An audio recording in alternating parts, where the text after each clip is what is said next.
Assalamualaikum warahmatullahi wabarakatuh. Salam sejahtera bagi kita semua.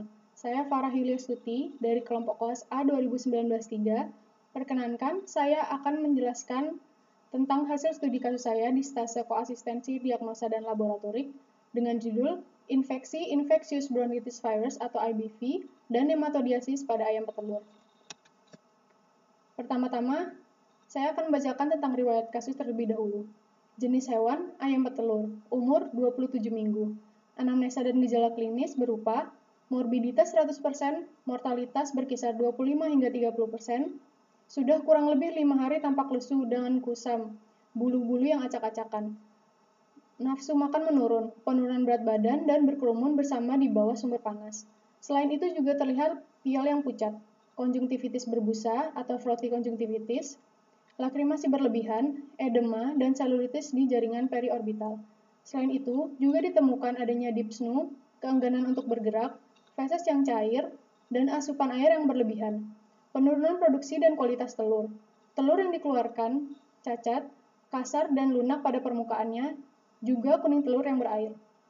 Selanjutnya, untuk perubahan makroskopis dan mikroskopis, terlihat adanya kongesti dan edema mukosa trachea dan bronkus ekstrapulmoner. Perubahan histopatologis termasuk hilangnya silia, edema, pembulatan dan peluruhan sel epitel, dan infiltrasi oleh sel limfosit. Ginjal yang berwarna pucat, bengkak, dan ginjal yang berbintik-bintik. Temuan histopatologis lainnya meliputi nefritis interstitialis, degenerasi tubuler, dan infiltrasi oleh heterofil. Saluran telur non-poten juga hipogondular. Banyak akumulasi cairan kuning telur terlihat di rongga abdomen.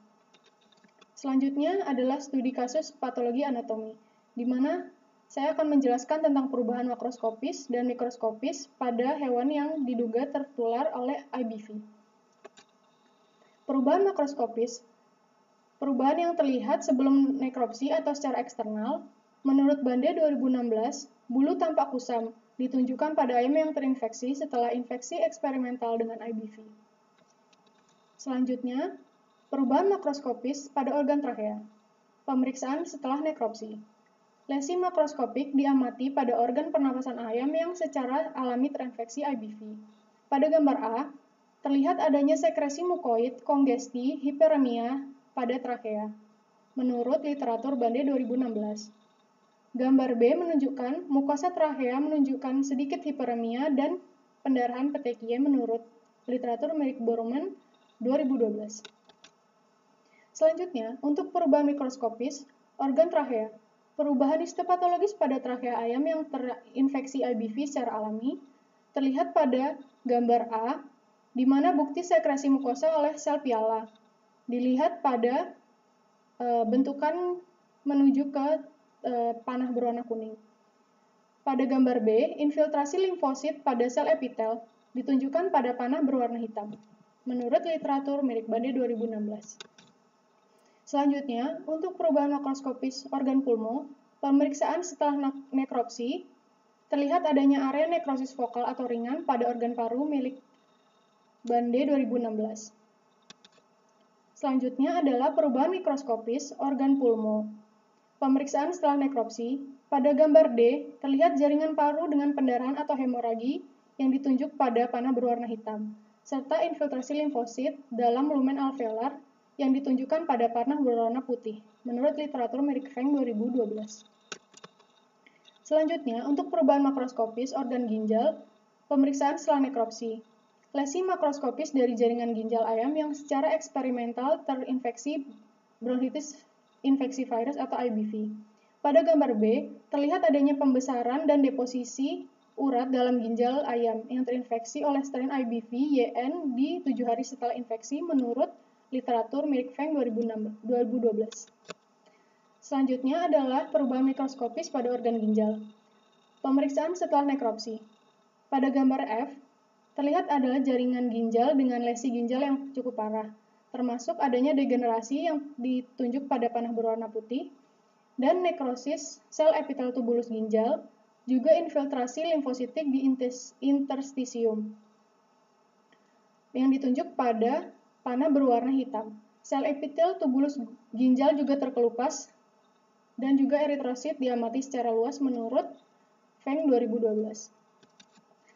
Kesimpulan, berdasarkan hasil studi kasus patologi makroskopik dan mikroskopiknya, ayam petelur umur 27 minggu tersebut mengalami tracheitis, bronkitis, pneumonia, dan nefritis.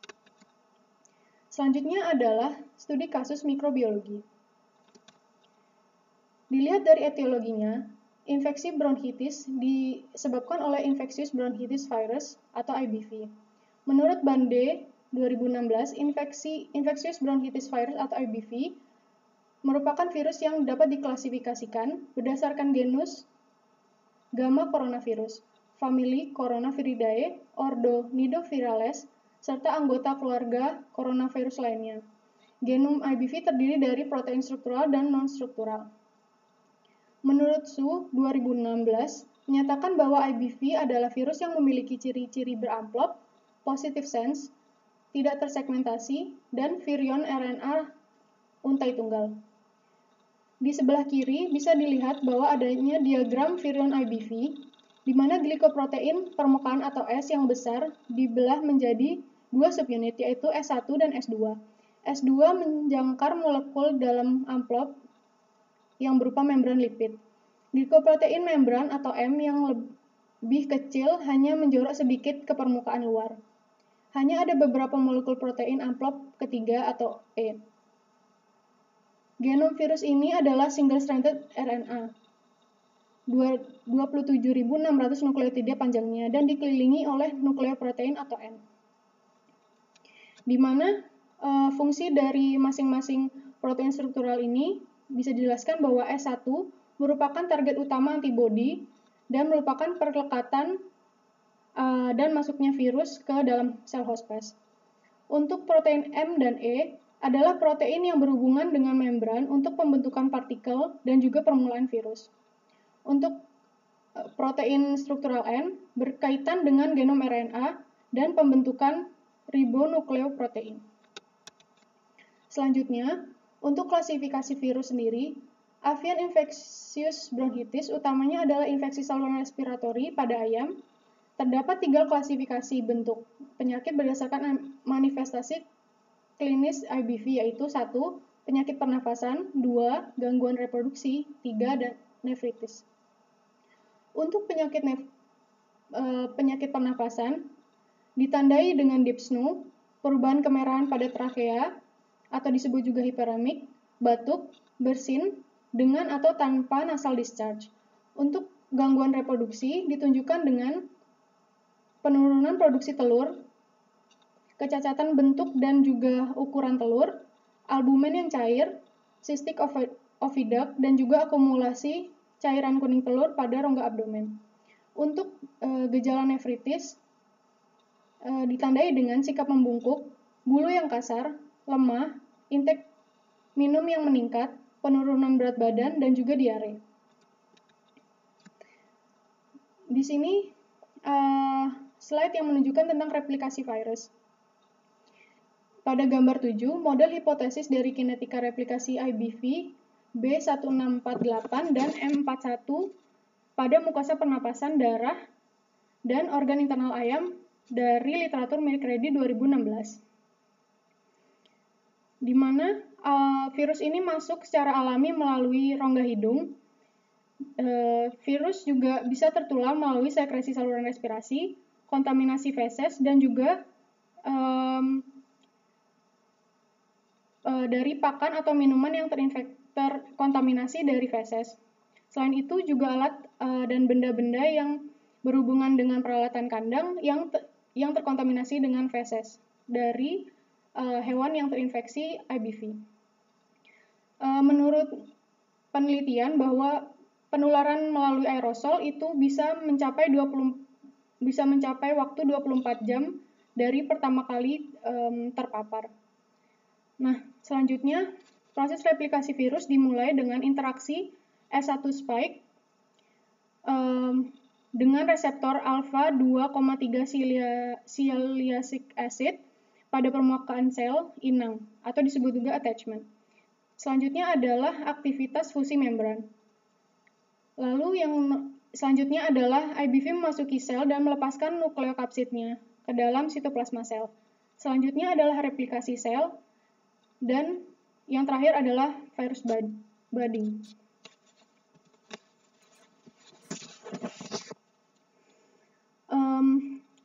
Bentuk gambar bintang di sini adalah menunjukkan bahwa virus memasuki sel tubuh inang. IBV B1648 dan M41 merupakan jenis nefropatogenik.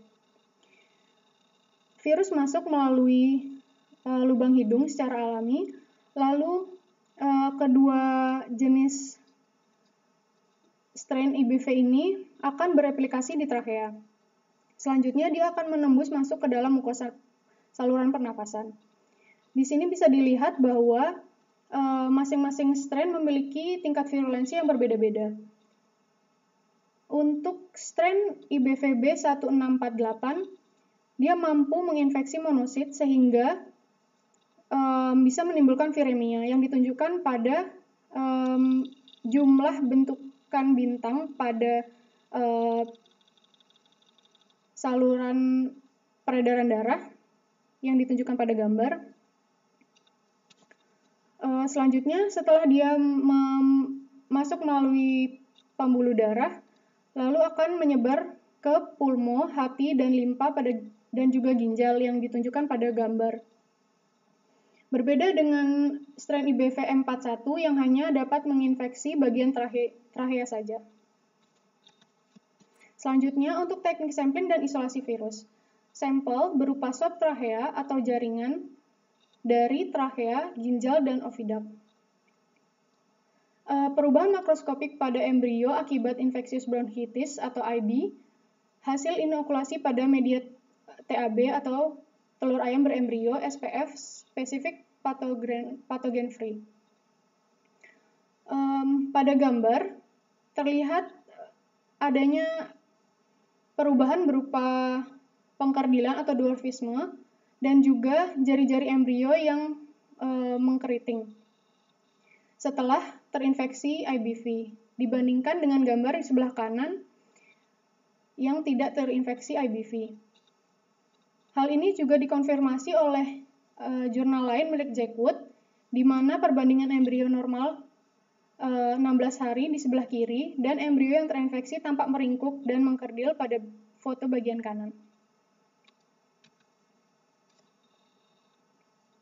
Kesimpulannya, berdasarkan hasil studi kasus mikrobiologi, apabila ayam berumur 27 minggu tersebut positif IBV, maka saat isolasi virus menggunakan media telur ayam berembrio atau spesifik pathogen free akan menunjukkan hasil berupa kerdil atau dwarfisme dan keriting pada jari-jari pada embrio ayam yang terinfeksi IBV.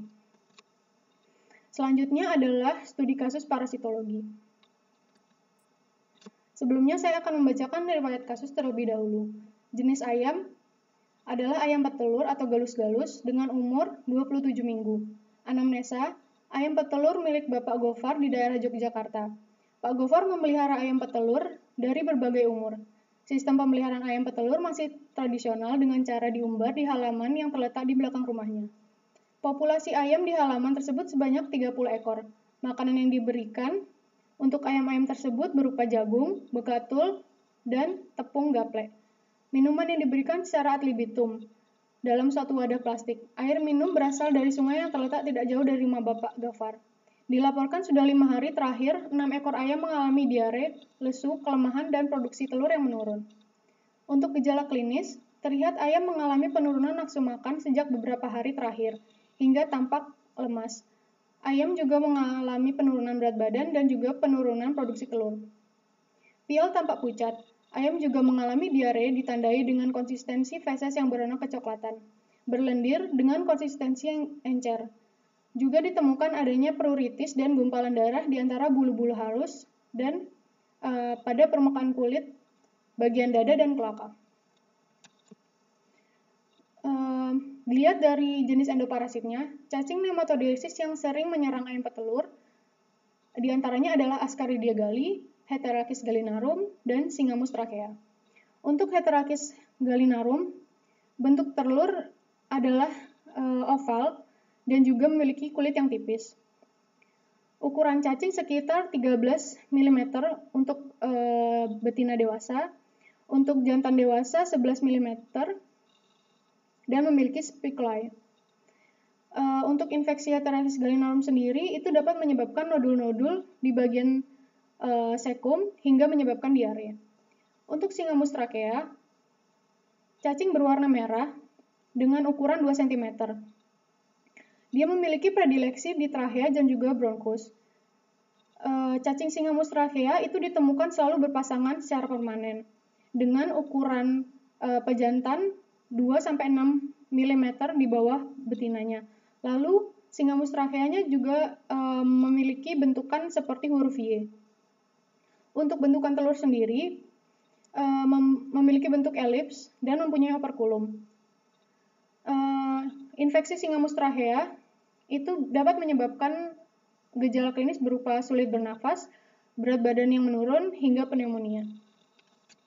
Selanjutnya, untuk ektoparasit yang sering menyerang ayam petelur adalah salah satunya adalah Menopon gallinae, Menacanthus traminus, dan Argas persicus. Berdasarkan hasil studi kasus, bahan pemeriksaan berupa intestinum tenu, yaitu jejunum, feses, korokan kulit, dan juga bulu. Hasil pemeriksaan feses dengan metode natif menghasilkan hasil yang positif, metode centrifuge negatif, pemeriksaan bulu atau ektoparasit positif, pemeriksaan apus darah negatif, pemeriksaan gerusan kulit organ negatif, pemeriksaan swab kafum oral negatif, pemeriksaan swab esofagus negatif, dan pemeriksaan swab crop negatif.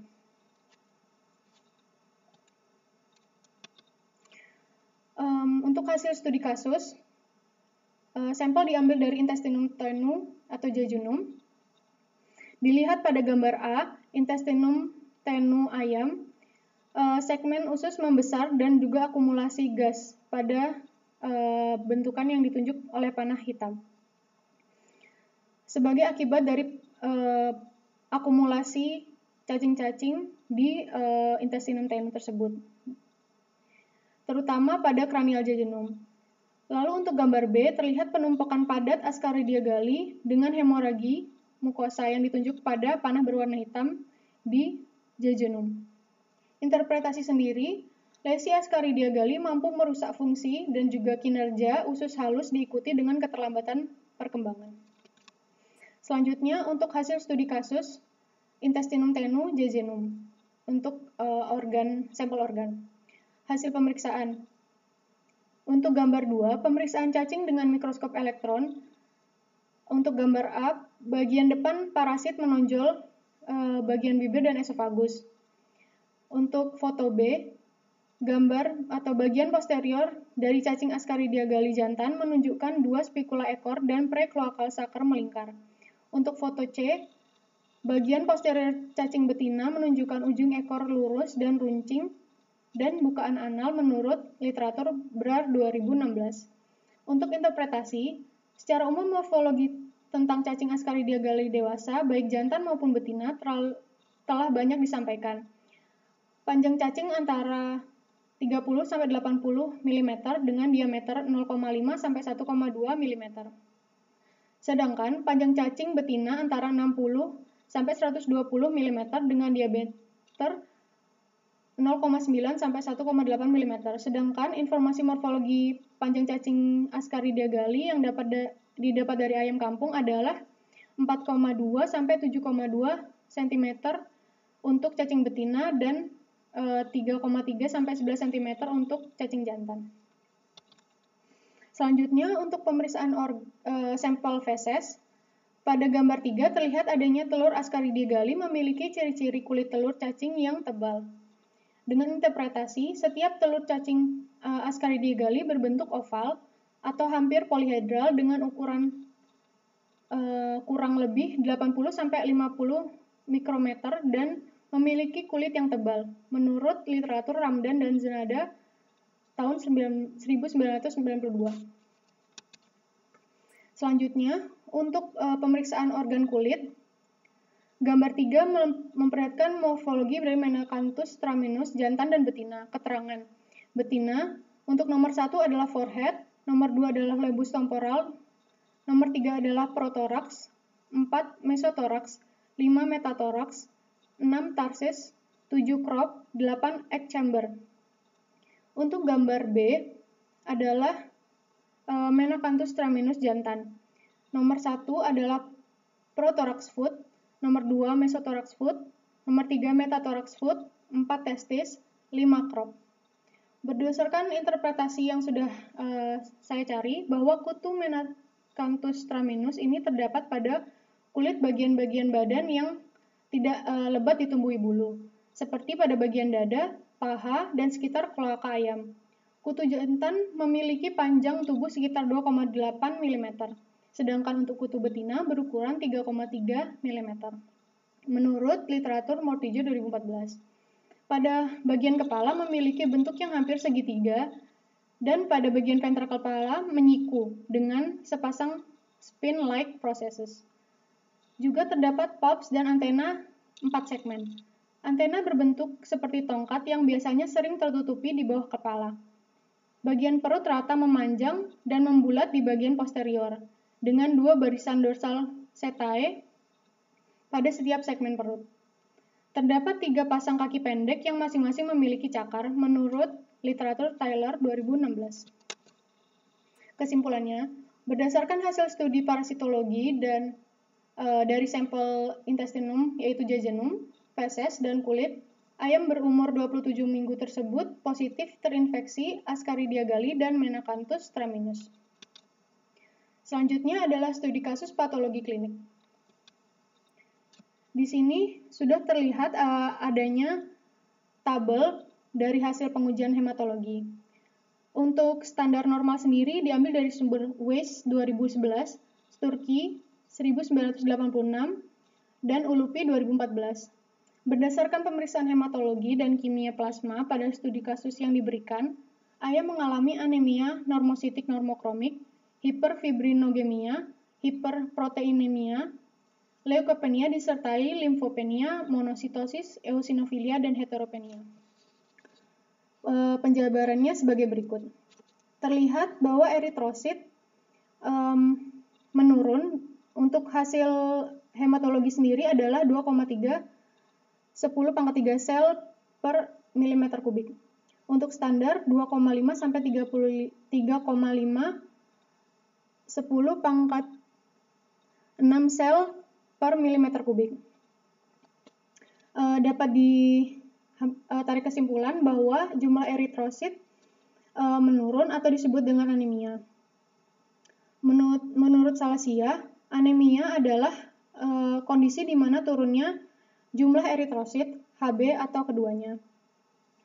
Untuk menentukan indeks eritrosit dapat dilihat dari MCV, MCH, dan MCHC. Untuk dapat mengklasifikasikan anemia jenis apa dan juga respon eritropoietik. Bisa dilihat di sini bahwa MCV tergolong normal. Untuk MCV, hasilnya 95 ventoliter atau pada standar normal milik Weiss 2011 menyatakan bahwa standar normal MCV untuk ayam petelur adalah 90 sampai 140 ventoliter. Dapat dijelaskan di sini bahwa apabila MCV normal, maka tergolong normositik, di mana volume eritrosit rata-rata dalam darah, artinya ukuran dari eritrosit tersebut adalah normal. Lalu selanjutnya dilihat dari MCHC atau mean corpuscular hemoglobin concentration. Untuk angka MCHC sendiri tergolong normal, di mana hasil hematologi menghasilkan 27,70%. Untuk standar normal adalah 26 sampai 35%. Maka dapat digolongkan sebagai normokromik, di mana eritrosit mengandung sejumlah normal hemoglobin di dalam peredaran darahnya. Hal ini juga didukung dari jumlah Hb yang normal, yaitu sebesar 8,73 gram per dekaliter. Selanjutnya, Menurut Salasia 2016, bahwa anemia normositik normokromik dapat disebabkan oleh depresi eritrogenesis, seperti adanya radang kronis dan juga nefritis. Nah, hal ini juga dikonfirmasi dari salah satu gejala dari IBV, yaitu nefritis, bahwa IBV dengan nefropatogenesis itu berupa nefritis interstitialis, degenerasi tubular, infiltrasi heterofil, dan juga nekrosis tubulus.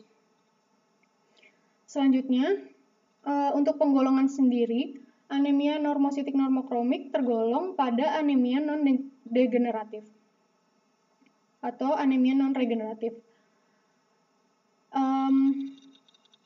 Untuk alasan sendiri, itu eritropoiesis normal membutuhkan zat besi atau Fe, vitamin B12, dan juga asam folat. Apabila ketiga zat tersebut defisien atau berkurang, artinya akan menyebabkan anemia. Nah, dalam proses eritropoiesis akan diatur oleh yang namanya eritropoietin. Eritropoietin adalah hormon glikoprotein yang dihasilkan oleh peritubular ginjal untuk menstimulasi sumsum tulang dalam proses eritropoiesis. Sehingga apabila terjadi gangguan berupa nefritis, maka produksi eritropoietin juga akan menurun. Nah, ketika eritropoietin akan menurun, maka eritropoiesis juga akan terganggu sehingga menyebabkan penurunan eritrosit atau jumlah eritrosit dalam pembuluh darah, yang mana disebut dengan anemia. Selanjutnya, untuk angka fibrinogen. Angka fibrinogen terlihat pada angka 2 gram per dekaliter dan juga TPP menghasilkan 12 gram per dekaliter. Di mana apabila dibandingkan, TPP dan fibrinogen adalah 6:1. Menurut Salasia 2016, TPP dan perbandingan dengan fibrinogen 10:1 atau kurang, artinya adalah hiperfibrinogenemia absolut. Selain itu, dilihat dari TPP yang meningkat, disebut dengan hiperproteinemia atau meningkatnya jumlah protein dalam aliran darah. Dilihat dari angka PCV-nya, yaitu 31,5% atau bisa digolongkan dalam range yang normal. Dan juga dilihat dari TPP yang meningkat, bisa diartikan bahwa hiperproteinemia dengan anemia yang disertai dengan dehidrasi. Dehidrasi sendiri merupakan ciri dari hiperproteinemia relatif. Hiperproteinemia relatif disebabkan oleh hemokonsentrasi. Hal ini juga dikonfirmasi oleh gejala klinis yang tampak berupa diare, sehingga hemokonsentrasi tersebut mungkin saja terjadi. Selanjutnya, untuk mengkonfirmasi apakah benar virus IBV itu memungkinkan untuk menginfeksi ayam yang diberikan pada studi kasus ini, selain itu juga perlu dilakukan evaluasi terhadap total leukosit. Di sini terlihat bahwa total leukosit menurun, atau disebut juga leukopenia. Leukopenia sendiri adalah keadaan di mana leukosit dalam darah menurun. Bisa satu jenis atau lebih. Alasan kenapa leukosit menurun itu salah satu alasannya adalah adanya infeksi viral. Selanjutnya adalah heterofil. Di sini heterofil yang terdeteksi adalah 2,06 kali 10⁻³ sel per milimeter kubik. Di mana artinya bahwa heterofil terjadi penurunan atau disebut juga heteropenia. Heterofil adalah suatu sel yang berguna untuk memfagosit kuman maupun virus. Infeksi yang cukup parah di mana banyak heterofil yang sudah digunakan sebagai suplai selama awal infeksi berlangsung itu sehingga menyebabkan heteropenia. Atau bisa juga karena peningkatan heterofil ke jaringan selama proses fagositosis. Selanjutnya adalah limfosit. Bisa dilihat di sini bahwa hasil pengujian hematologi limfosit menunjukkan 5,38 kali 10 pangkat 3 sel per milimeter kubik, di mana dapat disimpulkan bahwa ada penurunan terhadap limfosit atau disebut juga limfopenia. Untuk standar normal limfosit adalah 7 sampai 17,5 10 kali 10 pangkat 3 sel per milimeter kubik. Limfopenia bisa terjadi akibat stres, di mana ketika terjadi stres, produksi kortisol atau ACTH, adenocorticotropic hormone, oleh glandula adrenal meningkat. Nah, ketika kortisol itu meningkat, memungkinkan terjadinya lisis limfosit dan kadar dalam darah akan menurun. Selanjutnya adalah evaluasi monosit. Dari hasil hematologi menunjukkan monosit berada pada angka 2,7 kali 10 pangkat 3 sel milimeter kubik, di mana untuk standar normal yaitu 0,15 sampai 2 kali 10 pangkat 3 sel milimeter per milimeter kubik, di mana bisa diambil kesimpulan bahwa monosit di sini meningkat atau disebut juga monositosis. Nah, monosit sendiri itu diproduksi dari sumsum tulang yang ketika masuk ke jaringan akan berubah menjadi makrofag. Menurut Salasia 2016, ketika terjadi penurunan angka heterofil dan juga peningkatan monosit, maka akan ada relasinya berupa monosit yang akan meningkat secara relatif. Selanjutnya, alasan kenapa terjadinya monosit pada kasus ini mungkin saja karena adanya peningkatan produksi prekursor monosit oleh sumsum tulang sebagai respon dari inflammatory cytokines.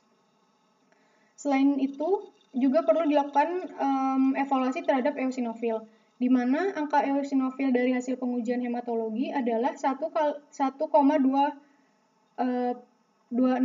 kali 10 pangkat 3 sel per milimeter kubik. Di mana standar normal menurut WES 2011 adalah 0 sampai 1 kali 10 pangkat 3 sel per milimeter kubik. Dapat ditarik kesimpulan bahwa hasil eosinofil pada uji hematologi ini adalah angka eosinofil yang meningkat, di mana disebut juga eosinofilia. Menurut Salasia 2016 bahwa investasi parasit dia dapat menghasilkan berupa proses sensitisasi karena adanya kontak jaringan host-phase dengan parasit dalam waktu yang lama sehingga menstimulasi terjadinya eosinofilia. Selain itu juga ditambah dari reaksi alergi bronkitis.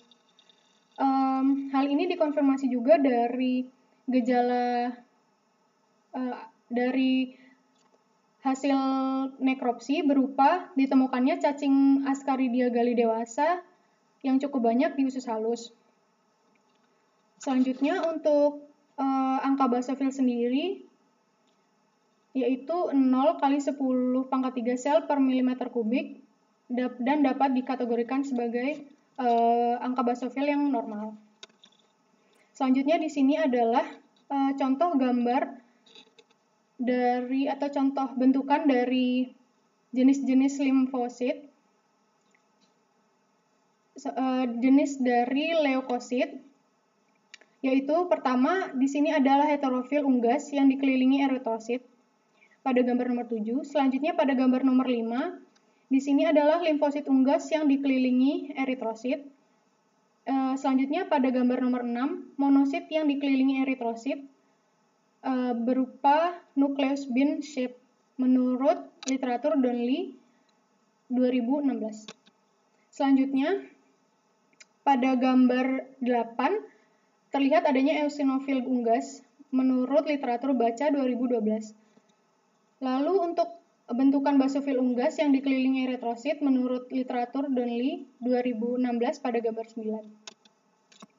Menurut kesimpulan, berdasarkan pemeriksaan hematologi dan kimia plasma dari studi kasus tersebut, ayam berumur 27 minggu ini mengalami anemia normositik normokromik, hiperfibrinogenemia, hiperproteinemia, leukopenia disertai limfopenia, monositosis, eosinofilia, dan heteropenia. Selanjutnya, untuk kesimpulan, berdasarkan studi kasus laboratorium patologi anatomi, mikrobiologi, parasitologi, dan patologi klinik dapat disimpulkan bahwa sampel ayam petelur berumur 27 minggu ini terinfeksi infectious bronchitis virus, nematodiasis yaitu Ascaridia gali, dan Menacanthus straminus. Untuk saran, sebaiknya ayam yang sudah terinfeksi infectious bronchitis virus, nematodiasis Ascaridia gali, dan Menacanthus straminus dipisahkan dari kawanan lainnya, agar tidak menular pada ayam lain yang masih sehat. Selain itu, perlu dilakukan perbaikan sanitasi dan higieni kandang termasuk pemberian insektisida untuk memutus rantai vektor. Selanjutnya, pembersihan kandang yang rutin, serta peningkatan kualitas dan juga pemberian vaksin dapat disarankan bagi pemilik ternak. Selanjutnya, ini adalah list dari daftar pustaka yang digunakan dalam pembuatan PowerPoint ini. Baik, sekian presentasi yang dapat saya sampaikan. Semoga informasi ini dapat berguna bagi pendengar dan pembaca. Saya akhiri. Assalamualaikum warahmatullahi wabarakatuh.